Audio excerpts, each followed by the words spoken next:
Hello again. So today we're going to start looking at the Apostle Paul, and I want to focus on the time frame that Jesus taught and that Paul taught concerning the return of Christ. So we're going to look at the book of Hebrews, but before we do, let's turn to John chapter 6. This is one of the hardest chapters for anybody that I know. I've never heard a great message from John chapter 6. I'm not going to try to expound upon it. It's a long chapter. There's 71 verses. So read John chapter 6. It talks about how the people in the Old Testament, when they were wandering for 40 years, they did eat manna. They were given bread from heaven. And basically, Jesus teaches his followers that if they don't eat of his flesh, in this verse 63 to 66, if they don't consume his flesh and drink his blood, that they cannot be followers of him. And this was a hard doctrine for these followers to understand. Many of them, in fact, stopped following him. It says in verse 66, from that time forward, many of his disciples went back and walked no more with him. So there were a group of Jewish disciples that turned away from Christ because of this teaching. This is John chapter 6. And I don't believe that Jesus was speaking of his flesh and his human blood specifically. We know that later in the book of John that Jesus gives us the Lord's Supper right before his crucifixion. And he says, take, eat of this bread, this is my body. Drink of this fruit of the vine, this is my blood. And do this until my return in remembrance of me. So I think Jesus, drawing from in John 6 here, you can read it, he's referring to this 40-year period of time where the children of Israel had the Exodus and they were going to the Promised Land. And he's speaking to them about how they're going to survive until the end times, the last day. And he's given them his body and blood to sustain themselves. And I would say that that gives us context for an approximate 40-year period of time before his return. And I believe the disciples understood that to be that way. He told them to pray that the days could be shortened. Paul, he teaches in the book of Hebrews. If we turn to Hebrews read the whole book of Hebrews. But Hebrews chapter 3, it says in verse 8, harden not your hearts as in the provocation of the day of temptation in the wilderness, when your fathers tempted me, proved me, and saw my works 40 years. Wherefore I was grieved with that generation, and said, they do always err in their heart, and they have not known my ways. Again, so Paul, in chapter 2 of Hebrews, and in chapter 3, he's talking about the witnesses, the fact that Christ came and did miracles, the great Holy Spirit, outpouring of the Holy Spirit on the disciples and their miracles, and how faith is the key to surviving into that day. But he starts referring the same as Christ to this 40-year period back in the Exodus time. So what I believe is that 40-year period was a foreshadowing of a 40-year period from the time of Christ's ministry when he was 30 years old to approximately 80, 70. And that's when the last days, according to Revelation, in Hebrews chapter 1, verse 2, it says, hath in these last days spoken unto us by his Son, whom he hath anointed heir of all things, by whom also he made the worlds. If Paul wrote the book of Hebrews, if he wrote it, there's no record of the author, but a consensus is that Paul wrote this book. He wrote it to the Hebrews there. Paul is claiming to be in the very last days. So what do I think about the book of Hebrews? I think the book of Hebrews gives us this description of the great falling away. And if you read in 2 Thessalonians chapter 2, the church there was confused, which is another lesson. They thought they had missed the coming of the Lord. Paul has to revisit all of his teachings with them so that they can stand fast and know that all things had not come to pass yet. It's interesting because 2 Thessalonians was written in approximately AD 51, according to the date in the Bible. Here, we're in AD 64 in Hebrews.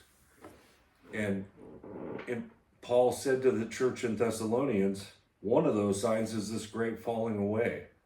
People that did like in Jesus' day when he gave them that hard doctrine, they turned and didn't follow him anymore.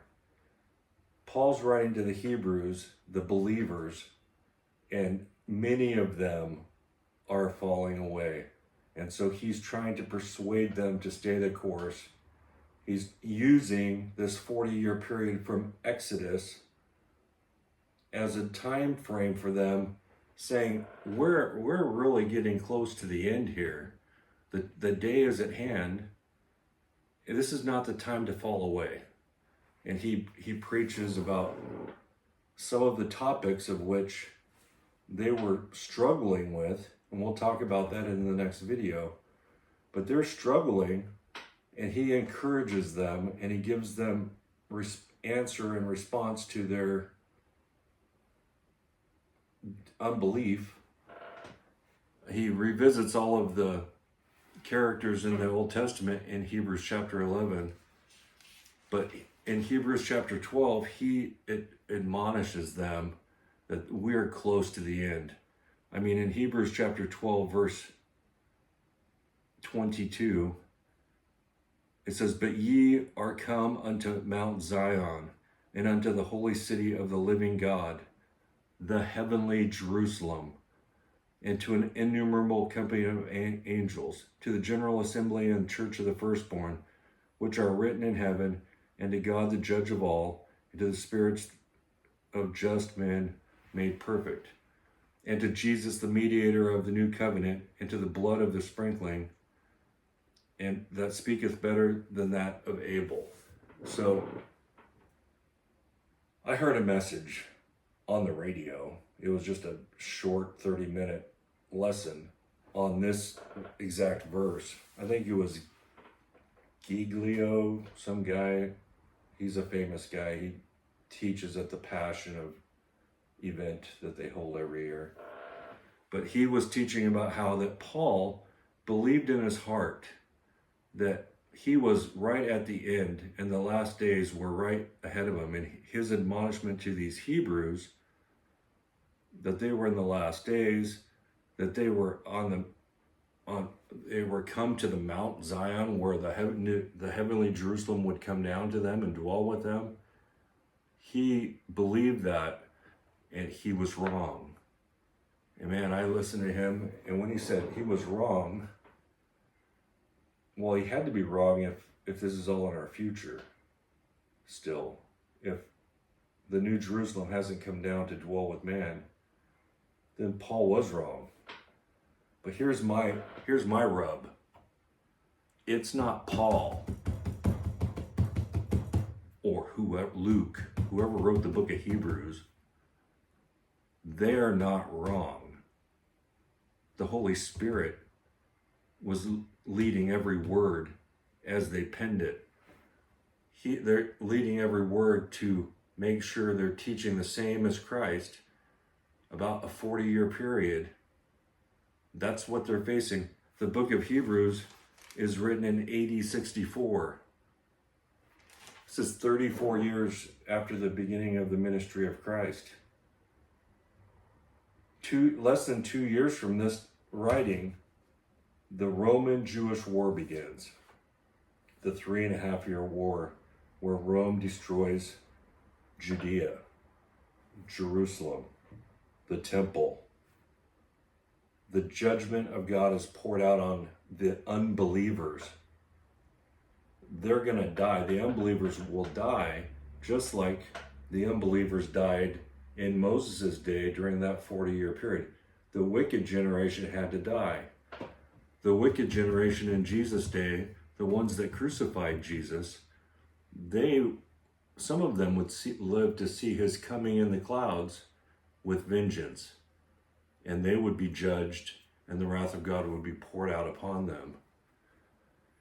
That's not normal teaching.